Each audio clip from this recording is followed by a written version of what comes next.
大家好，我是 Henry， 今天给大家介绍我们新款的便携式咖啡机。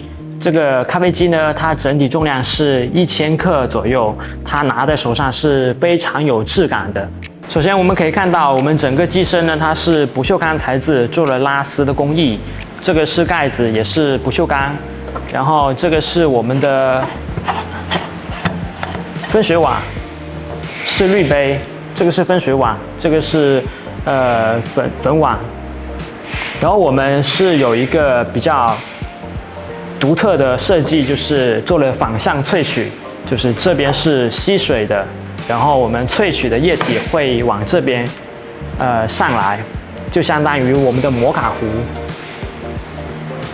我们机器也做了一个防滑防烫设计，这个机身呢它是可以防烫的，然后我们这里也是有一个防烫的硅胶圈，这里呢是有一个手动泄压阀。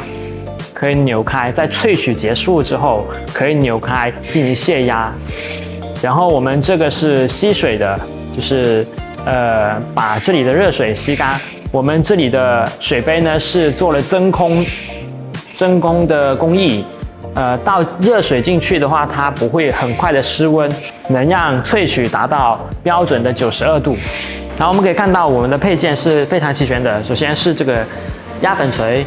它是一个铝，然后我们这个接粉杯，还有我们的粉瓦是可以拆卸的，就往这里捅，它就可以跳出来。是专业级别的58毫米粉瓦，你可以更换你自己喜欢的粉瓦。